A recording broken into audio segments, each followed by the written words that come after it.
Welcome to the 9642 podcast. This is your host, Mr. Number 9. And this is The Fool. This is where me and The Fool give our Unqualified and unrequested. ramblings on the various issues in the world of sport. Or something like that.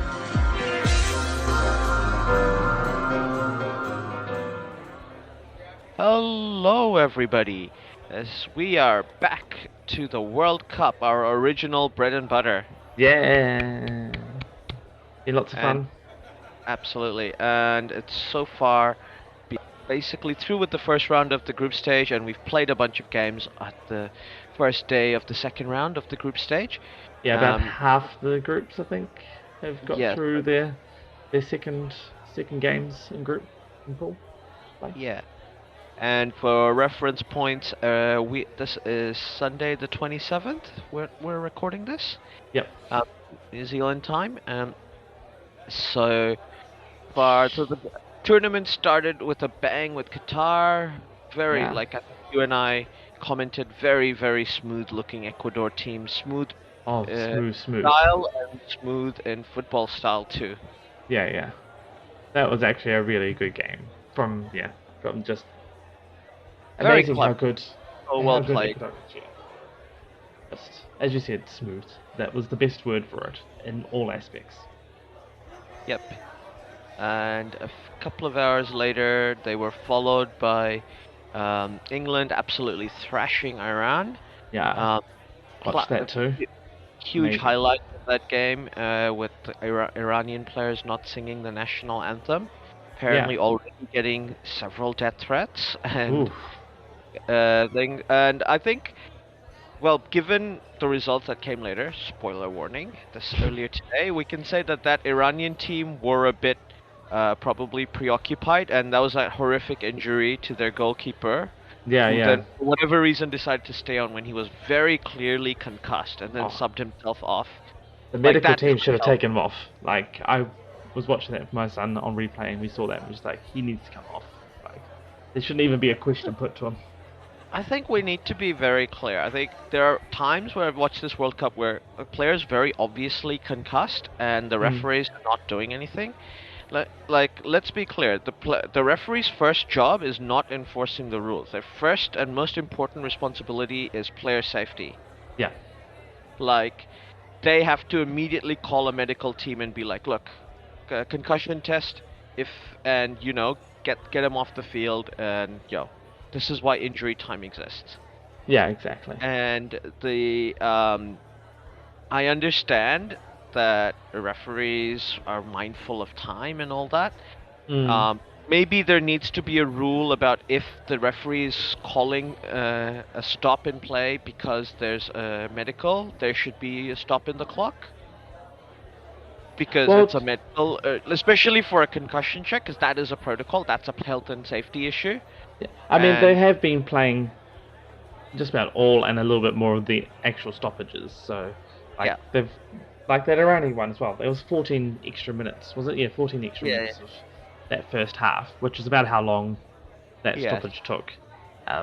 My thought is that they need to do like rugby, in that if there's potential concussion, you're allowed to sub the player and it doesn't count as your substitution. And if the player subsequently passes the concussion tests, the IA protocols, then they're allowed to come back on and you just swap them back out. And it's like, they were just off for a bit to make sure that everything's okay. They were, then bring them back on. I mean, goalkeepers, that's a little bit harder because that's a sort of a position that you don't want to be cold in. But also a prime position to get a concussion. Yeah. So I think you just got to allow those substitutions to happen. Just like get the players had a head knock, get them off the field, get them into the tunnel, get them checked out. Reserve goalkeeper can go on, and if it turns out the keeper is actually fine and can continue in the medical stuff, like, yep, he's sweet, then you just swap back in, and that's fine. And everybody's just like, yep, that happened for a bit. We played on, we're all okay. He was fine. And if he's not, then it has to be the doctor's responsibility to be like, no, he's failed these protocols, he's not going back on. No matter what he thinks, doesn't matter. Yeah. There's no continuing here.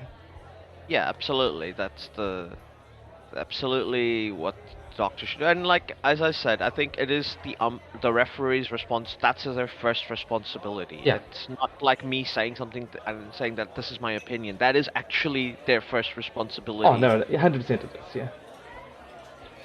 So it needs to be better. Um, Mm.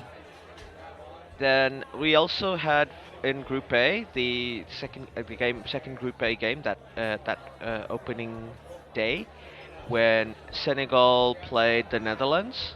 Yeah. Um, Another great game. That game Oh, was that was great. basically chess on grass. Like I was just saying, like it's basically both Yeah. sides building up this pawn wall, deciding where their knights are going, setting. And it was one of those games where I could tell as soon as one team scored a goal, the equivalent of the first pawn exchange happening, everything would become chaos. Yeah. Like Yeah. the end game would come in and everything would just get destroyed. Yeah. And like the Netherlands basically played their mid and end game better, if using that chess analogy, and like yeah, came Well, I through with think, yeah, given where it was near the end of the game. Yeah, if you're using the chess analogy, the goal went in, and then the Netherlands just traded everything down. They yeah, got the advantage, they traded everything down, and then used that to win the end game. And absolutely. that's classic meta in chess right now. Is yeah, the beginning's tense and tight until you get your material advantage, even if it's one pawn, whatever it is, especially if it's a piece. Then your job is to trade everything down. So once you're up a piece, you just trade and trade everything else because you'll be up something at the end of that, Yeah, and yeah, that's what you win on. And absolutely. yeah, it was 100% what Netherlands did. And I didn't catch most of the USA Wales game. I only kind of caught the end, which is when Wales equalized. But Yeah, that game feels like a game where the USA should have done the same chess game, taken that pawn advantage, and then this is where you do a misplay yeah, in the middle of your mid game, and you let the other player come back in, and it's you have a and they even it out, and you have to ask for a draw. yeah. That was pretty Both much sides it. low on clock. Yeah. Okay, so but the USA did not impress me in their game against Wales. I thought Wales played really well. Mm. Um, I also didn't spoiler. get to watch a lot of it because Sky. I was watching them on demand on replays, and Sky decided that they weren't going to put the Wales USA replay up at any useful time. So I Yeah, ended up watching just the highlights as well, which was kind yeah, of annoying. yeah, absolutely. Now, moving on from that game, we had one of the highlights of the tournament so far. Argentina Depend. 1, Saudi Arabia 2. As it say, What an highlights may depend incredible on game. your But point of view, but yes. but like what a great football game that was. Just Oh, watching Saudi, like you and I talked about ideal teams and materialist teams in the yeah, previous podcast and how they work. So the moment a team comes out unironically with a 4-4-2, you're like, this is a materialistic team. They yeah, know they're building on the game state. They only care about what's happening they don't have they've got the bare minimum ideals because obviously they still have a formation, but that's about it. Like a proper old school 4-4-2. Like it yeah, brought joy to my heart. Like Argentina played the game well, but it felt like Saudi Arabia had did a really good offside trap, kept the yeah, game working well, and um, they managed to they conceded that penalty, and obviously Lionel Messi scored that goal, but they never felt out of it to me. Like they were using a mid block rather than a low block, which is the classic 4-4-2, yeah, and with the overlapping fullbacks it was yeah, and I don't think Argentina had a counter to that in the second half. Like that mid block just became more and more, and they started getting more and more position and possession, yeah. So and yes, just were able to counter like any attacking threat from Argentina very easily. especially in the second half. The first half, it looked like Argentina should, they just got their timings wrong on the runs with the high line, Yeah, and yeah, hadn't quite got it. And Saudi Arabia just didn't look like it. Things just they hadn't quite got it clicked right. But yes, yeah, obviously whatever was said at halftime, Saudi Arabia worked, and whatever was said to Argentina did not work. It came yeah. out, yeah, Despite that first half, like Argentina dominated a lot of the attack and the shots and yeah. possession.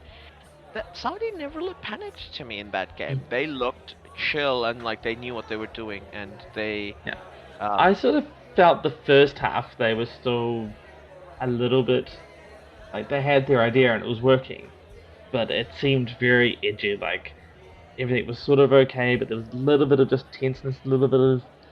But yeah, say once they got out in the second half, all that seemed to have melted away, and maybe it was just the occasion. You're playing against Yeah. Argentina. It's the first half, and everybody's just a bit on edge about it. There's Messi there, like, oh, this is the thing. It's the time, and then they've got through the first half. They were one down. Everything was a bit thing, and maybe it was just like, hey, we're one down. It's Argentina. Nobody's expecting us to win. Go out there and play. So the next half of football's the half that we get to show who we are, and Yeah. they did bring it. I did like the stats. They had 3 shots, all on target. 2 of them were goals, and the other one was a deflected was a shot that was blocked that went and led to the second goal. Yeah, So, yeah. It's the stats of the game are just crazy. Yeah, I agree. And but it's an incredible moment, like the historic result.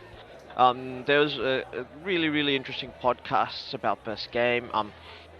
Refer you to Tifo and the Athletic like I did before. There's some great videos for Tunes and the like.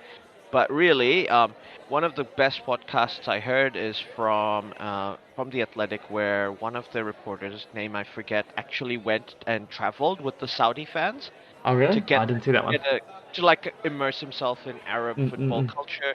So what the Saudis did, like, okay, just a bit of geopolitical history. Saudi Arabia and Qatar have had a bit of a tiff, shall we say? A bit of a neighborhood squabble, like people unhappy about the shared fence issue, like complaints to the police about noise, all this standard neighbors stuff, Yeah. Occasionally stopping you from going out to buy groceries. So Saudi Arabia and Qatar kind of mended their fences and, decided to at least temporarily bury the hatchet. And what the Saudi Arabian government and authorities said is like, look, we have a shared border with Qatar. They've set up a very efficient passport control at the border. Just treat the border as a giant park and ride. Just go there, and there will be shuttle buses on the other side that'll take you to the games. All right, yeah. So that's a very sensible system, and but this reporter was traveling from Doha to the border, and there's no system to get onto that bus from inside Qatar. You have to get on from the border side, so he couldn't figure out how to get there. Like, the border people were kind of like, we'll have to get you into Saudi Arabia, and then you'll have to come back in. And he's like, I don't have a visa to go to Saudi Arabia. Like, yeah, I recommend you don't go to Saudi Arabia then if you want to come back into Qatar.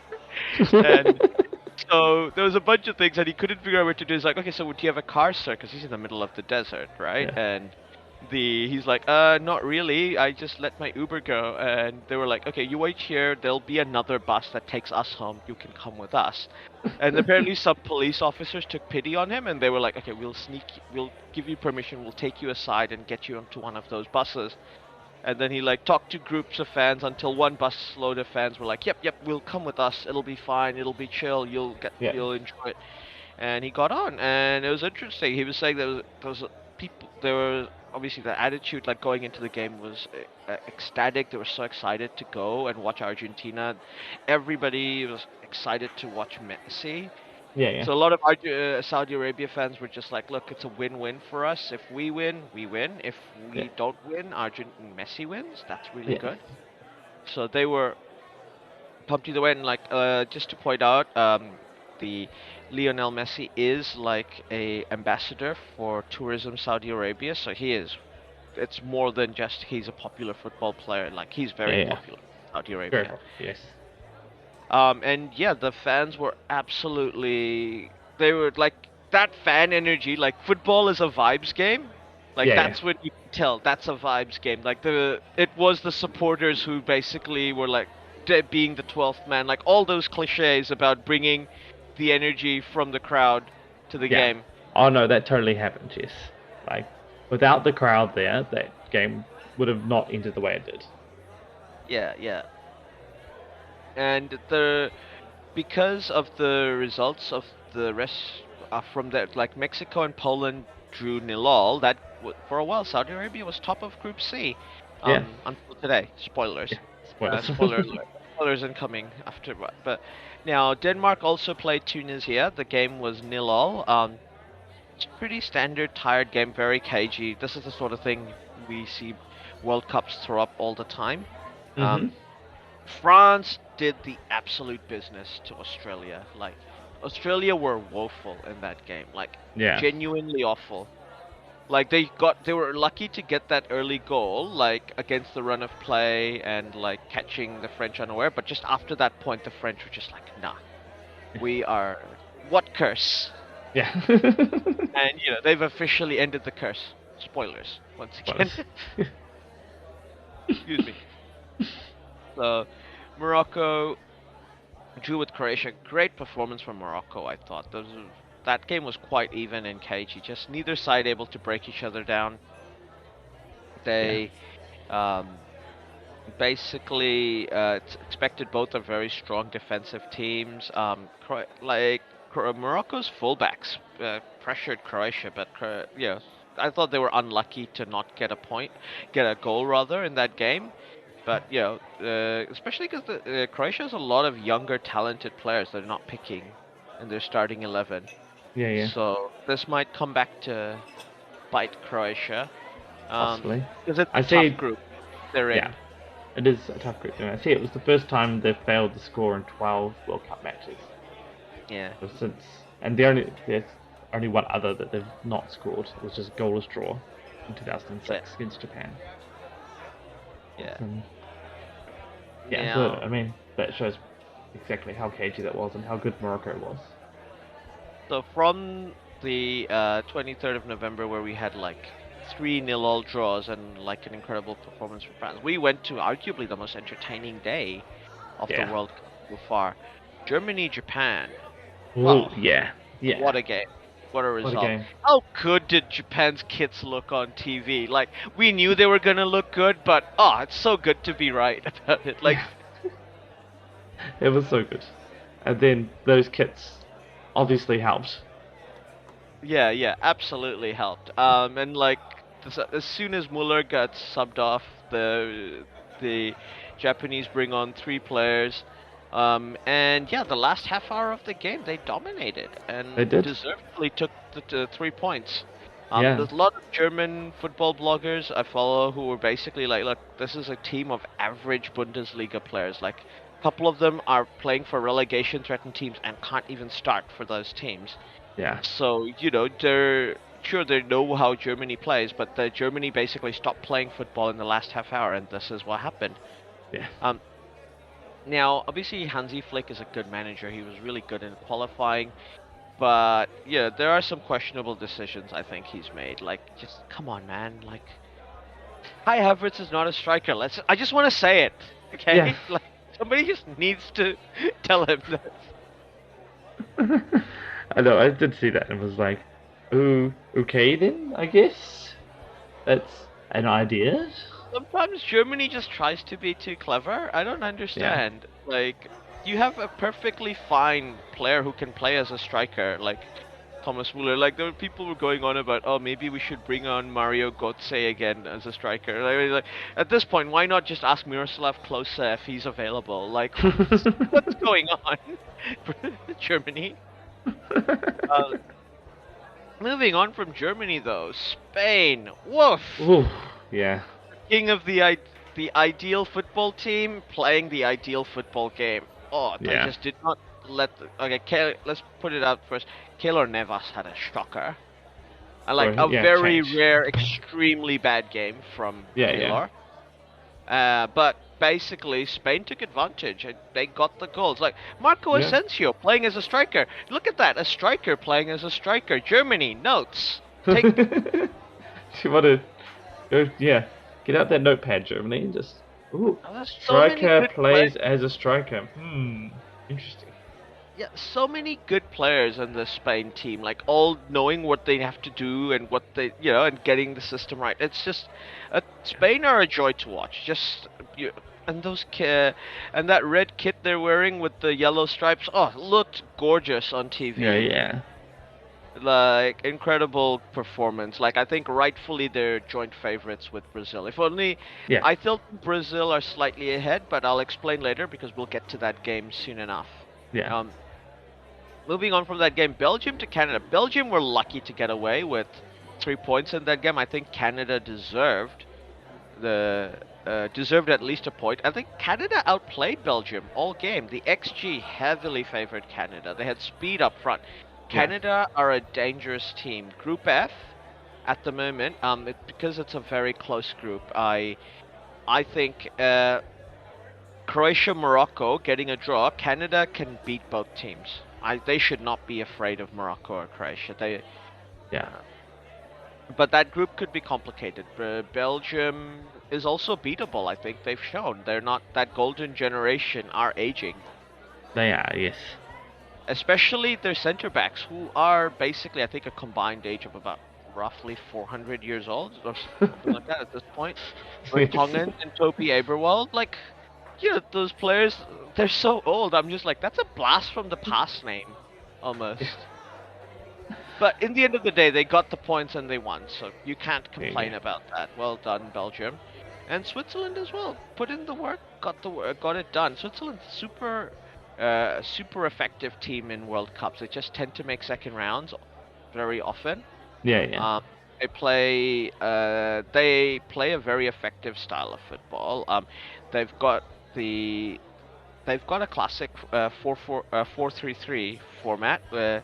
Um, and in that group they're in, I think they're poised to get into the group stage because I think they're better than well, they've already beaten Cameroon and they're better than Serbia, I believe, based on what I've seen of Serbia so far, and I think they can give Brazil a run for their money.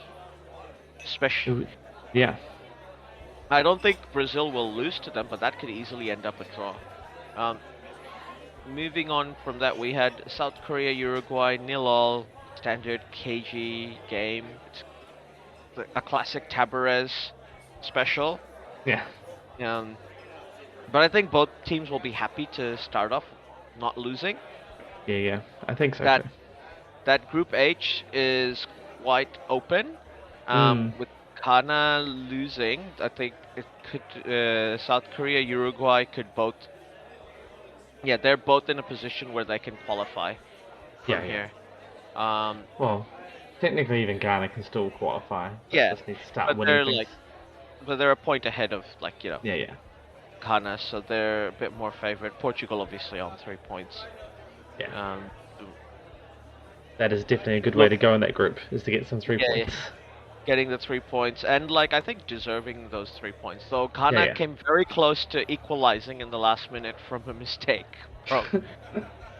This was a classic chess on grass game. Like, literally the pawn walls, and the moment Cristiano Ronaldo broke the deadlock, Portugal scores a second, pushes ahead their advantage, and then makes a mistake, and Ghana come back. Like, it's what you see in chess games, when you're playing like, it went from a chess game to a speed chess game, in the spur of a few minutes.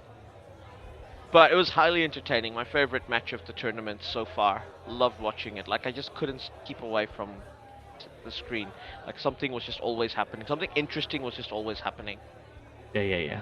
But okay, and then we had Brazil against Serbia. Yeah. And Brazil announced themselves. Definitely.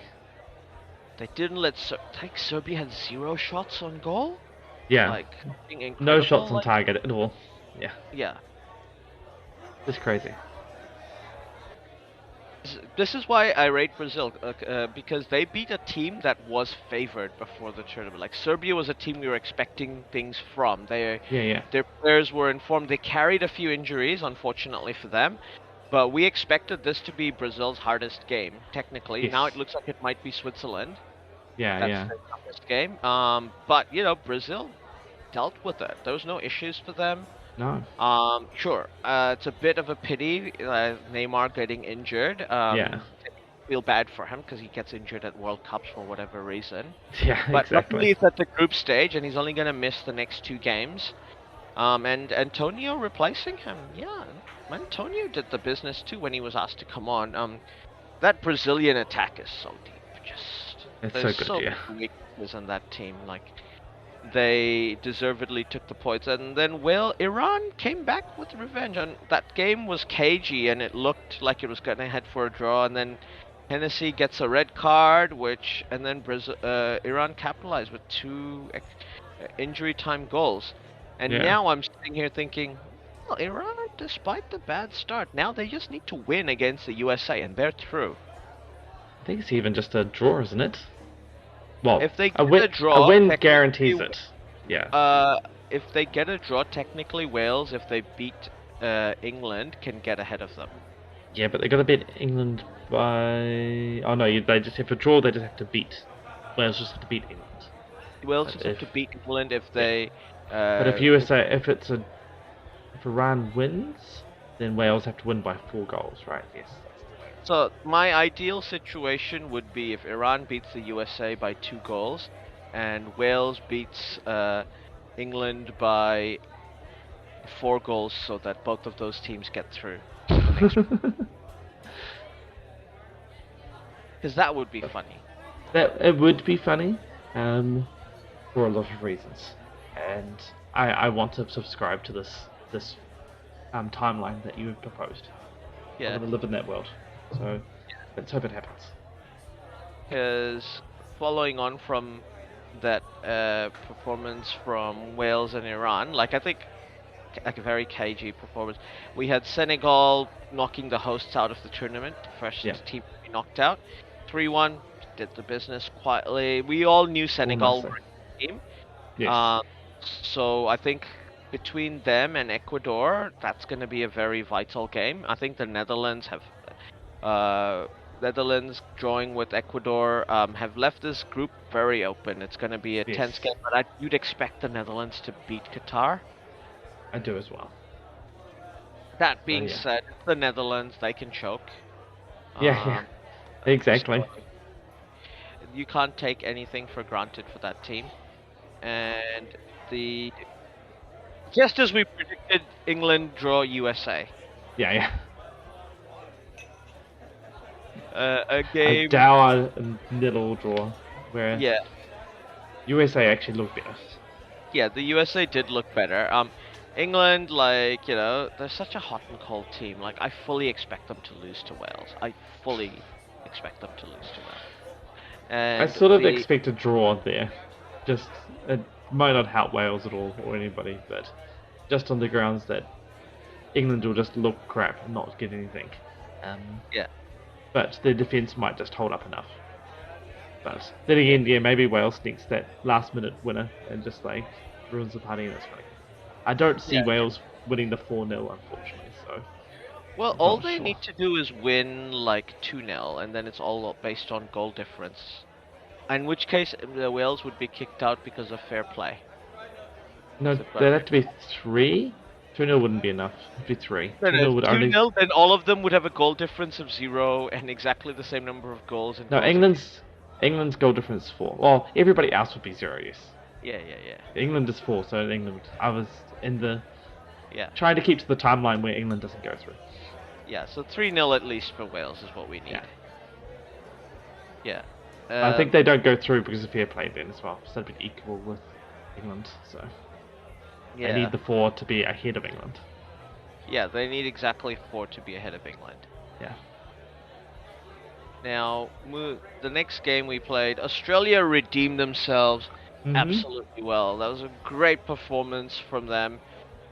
Like, they just lost their mind with France after Yeah, yeah. scoring that first goal. And they looked good. And after scoring that first goal, they did something. They decided to become more defensive or something. And then, like, France just punished them.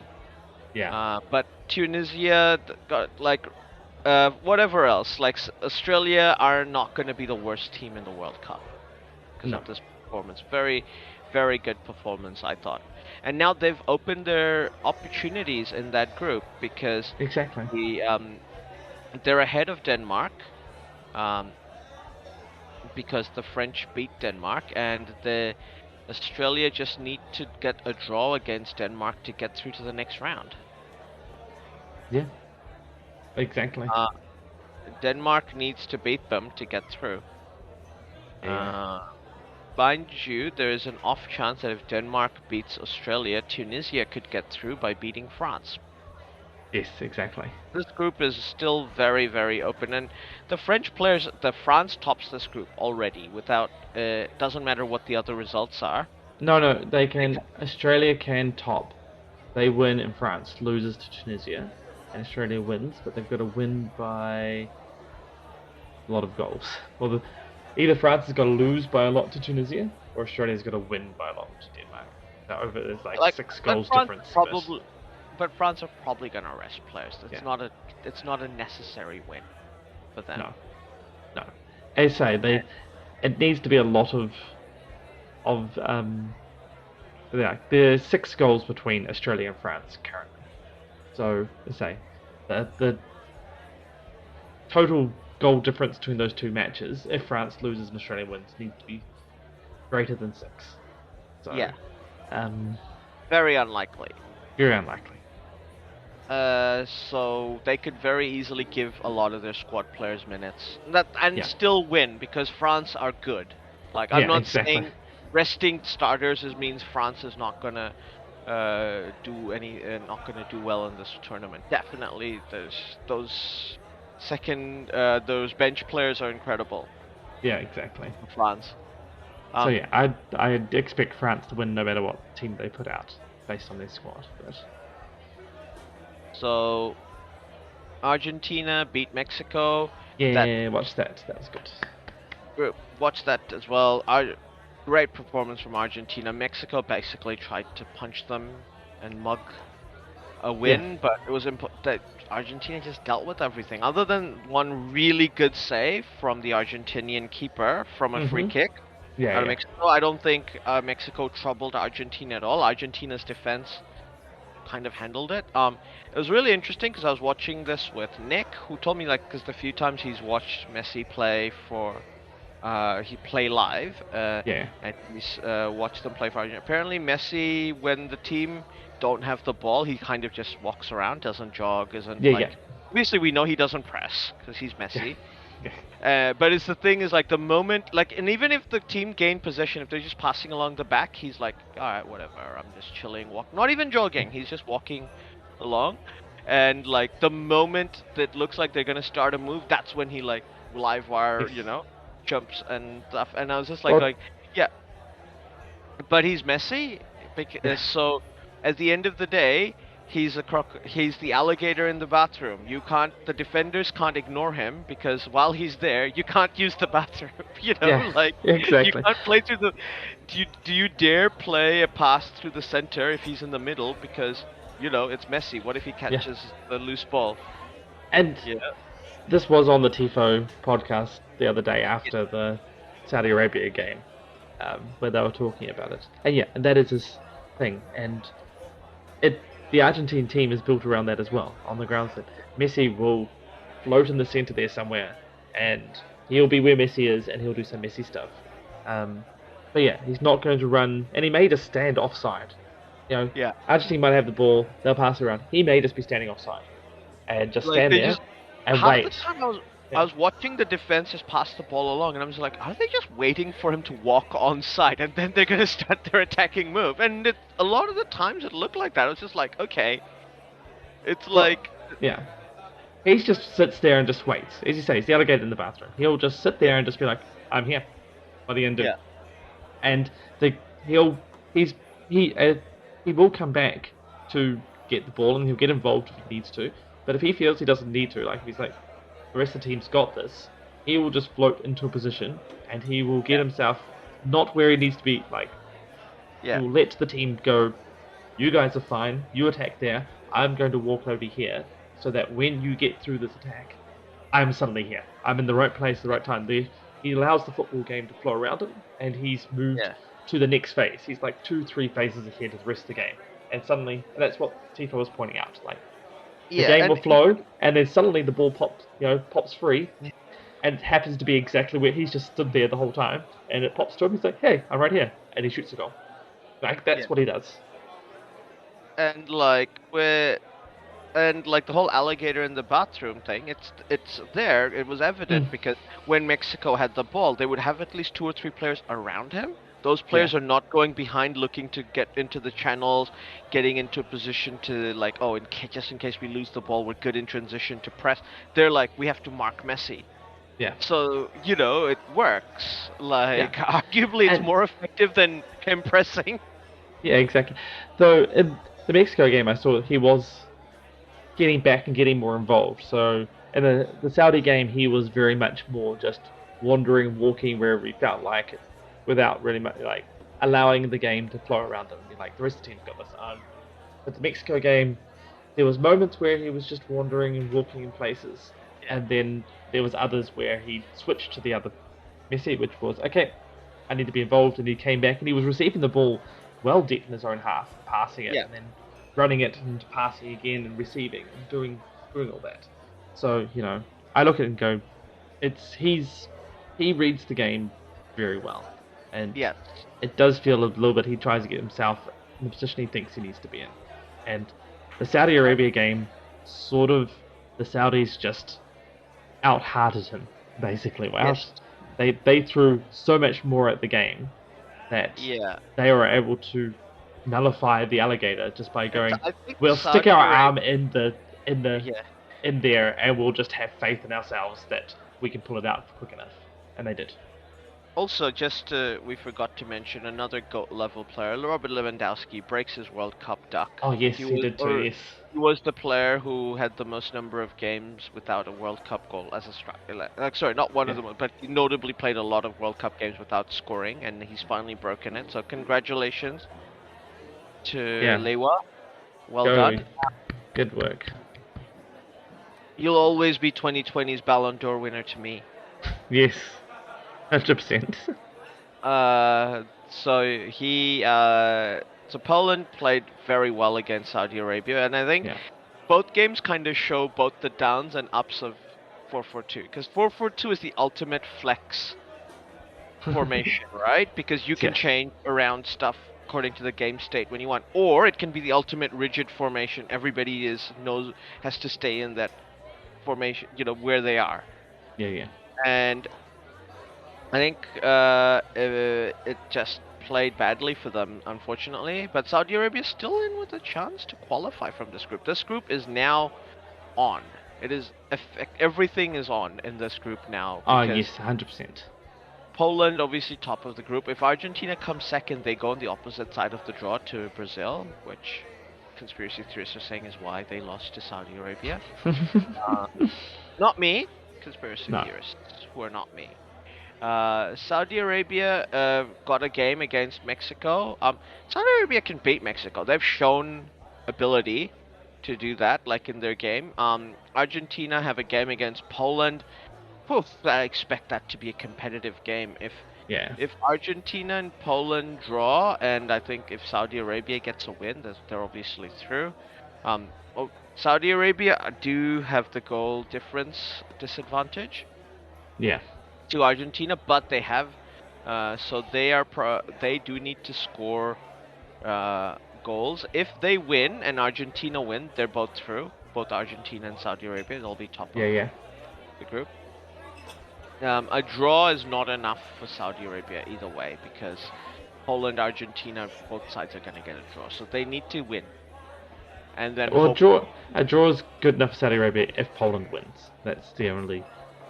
Yeah, that's right. That's the only time it's okay for them. Yeah. If Poland wins, If Poland wins, yeah. Yeah. If Saudi Arabia will come second, they won't. Yeah. Then they can get through. You're absolutely right. But if Saudi Arabia win, they're through. Like, there's no mathematical way they're not through if they win. No. Yeah, exactly. So Mexico need to win to potentially get through as well. So I think that matters. Like they've got even worse goal difference at -2. So. They have to absolutely thrash Saudi Arabia and then hope draw between Poland. Well, no, we probably hope for. It would be beat Saudi Arabia, and hope either for an Argentine win, or beat Saudi Arabia by enough to overtake Poland.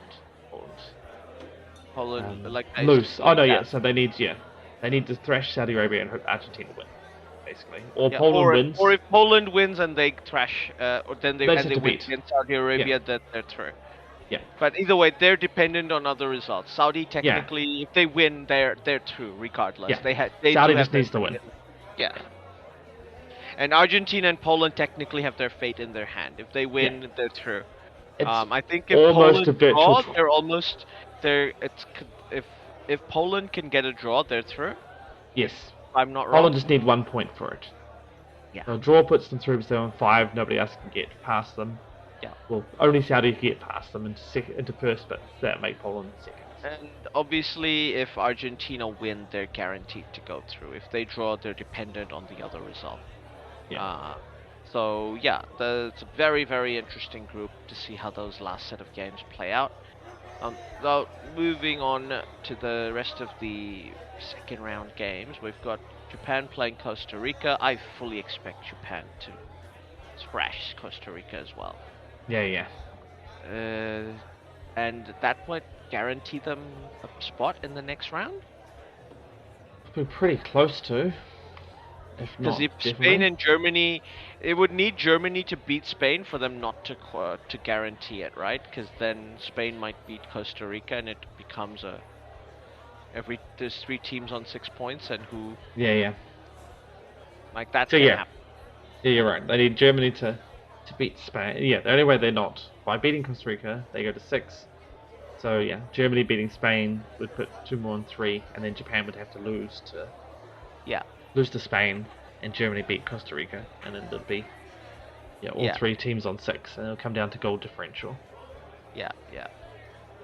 And then we've got Belgium versus Morocco. Once again, I think Morocco can beat. They have pace on their fullbacks, and they have pace, a bit of pace up front. I think they can trouble Belgium. Like I don't know how Hmm. well that defense can hold up. Like their attack is great, Yeah, absolutely great, but that defense is wobbly, and I think Canada's exposed a lot of their weaknesses. Like, yeah, but Belgium are classy. They do have good players, so this could be an attacking game. Even like could yeah. be a lot of goals. The only But thing about this would I be expect that Belgium to win, though. By the way, yeah, I just putting that in. and the win pretty much guarantees Belgium top Yeah, spot. yeah, In yes, fact, I think it does. it does because Croatia Morocco drew. Um, Yeah. because it doesn't matter what happens in that Croatia Canada game. Um, with the I think Canada's gonna win that game. I think there is Mhm. an aging team element in Croatia. Like I said, Yeah, they're yeah, not playing a lot of their younger players, and I think Canada have pace. yeah, They were, like I said, genuinely statistically unlucky to lose to Belgium. So yeah, I yeah, expect yeah. them to beat Croatia. Then we've got Spain, Your pick? Germany. Your Oh, pick for Canada, well, for or Croatia, Canada. Um, the no, I Battle of the think Seas? the battle of the seas. No, I think the the aging experience of Croatia will still just manage it somehow, um, where it matters. And it'll be wily, it'll be deceptive, but Croatia will get there somehow. All right. But I also agree that Belgium will beat Morocco.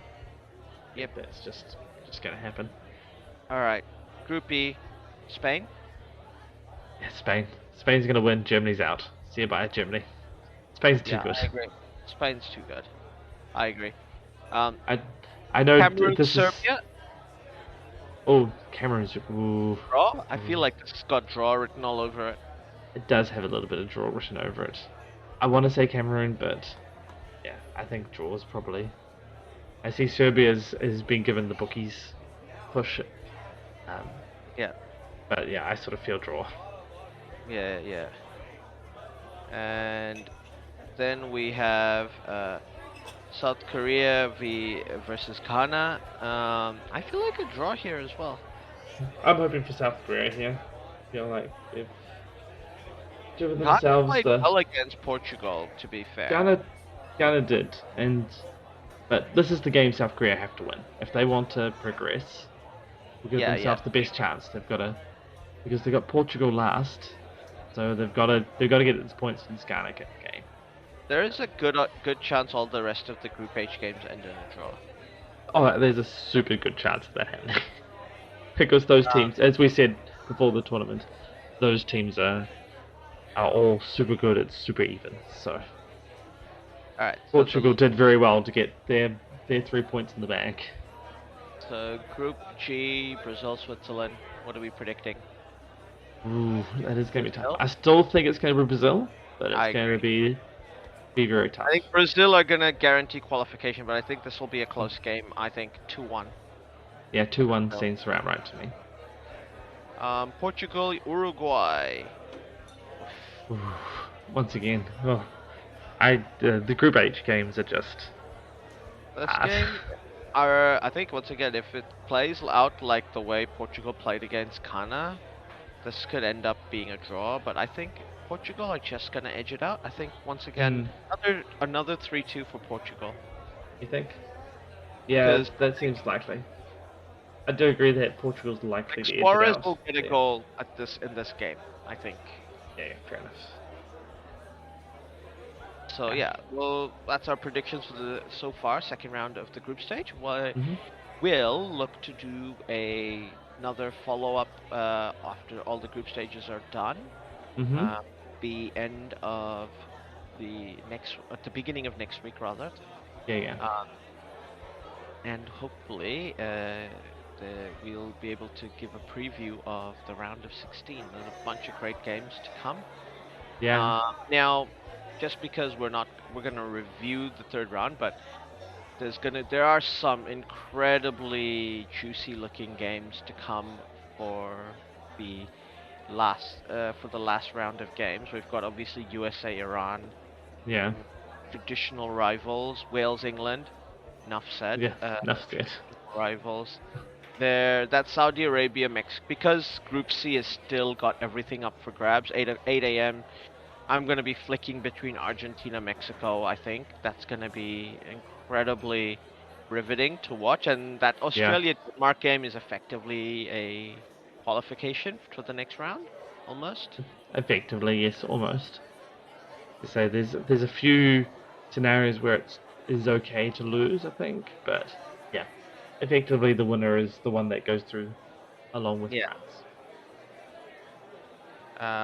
We've got a bunch of other games. I think the South Ghana Uruguay game's obviously gonna be intense because like, let's be very clear here. Like, I don't condone Luis Suarez biting people. No. But blocking that goal with his hand was a completely okay thing to do to get his team to win. He didn't pretend he didn't do it. He didn't like act as though he didn't deserve a red card. He blocked it with his hand and then went, "All right, I took the red." Yeah, exactly. So, and it ended up working. So, I don't think anyone should blame him for that. That was and he didn't injure another player. Like, a lot of professional fouls are super cynical. Like, they're literally trying to take a player out. Yeah. If you're gonna commit a professional foul like that, that's not injuring another player.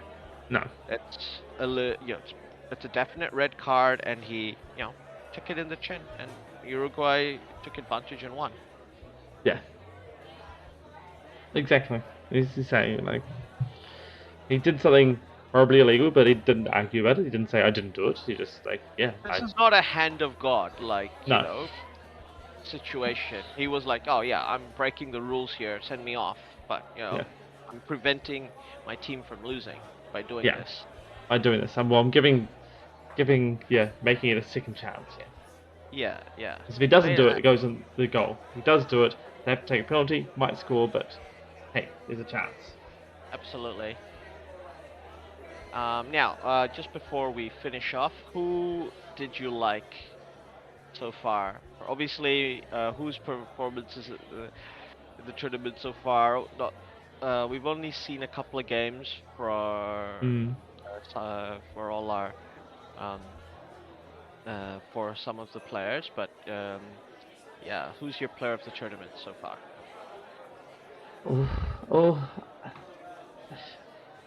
That's a little bit hard. I'd actually probably go. Might actually go Valencia from Ecuador. Valencia, I'm very inclined to agree with you. Ener Valencia has been an absolute gun for Ecuador. Yeah. Cody Gapco, very good. I have noticed too. Obviously, Lionel Messi Yeah. is doing Lionel Messi things. Mhm.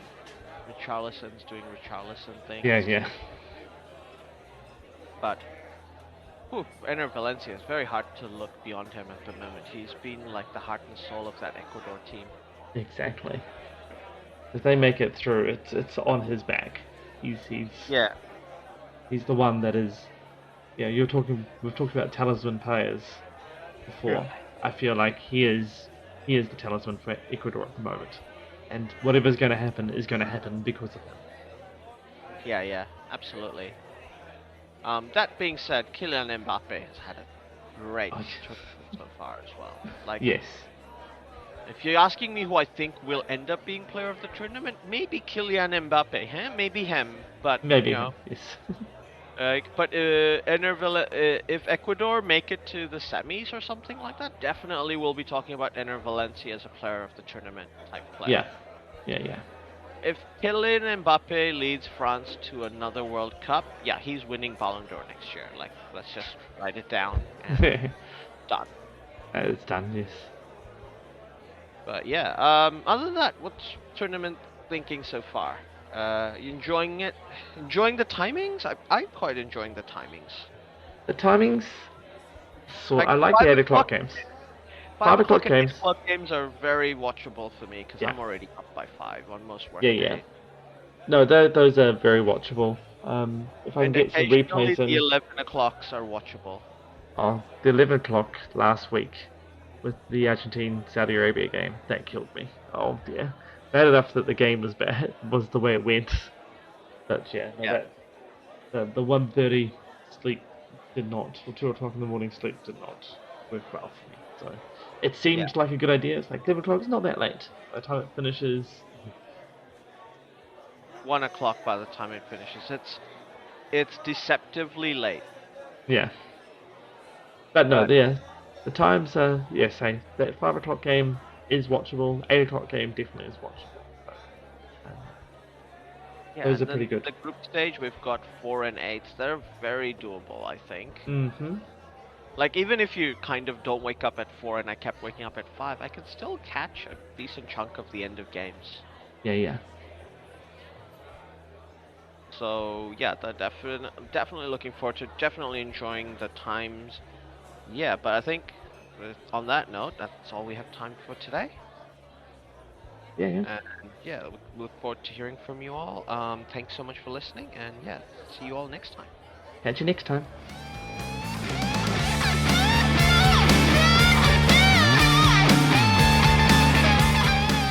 Well, that is the end. Thanks for listening all the way through. If you liked what you heard, for even more, find 642 Discord and a Buy Me a Coffee. Pretty sure it's Buy Me a Beer. Oh yeah, buy me a beer on buymeacoffee.com. In both these places, you can talk to us, and we may even listen, especially if you do buy a said beer or coffee. I might still be confused. Yes, we're easily bribed. All links are in the show notes below. Don't forget to like and subscribe. This is on YouTube.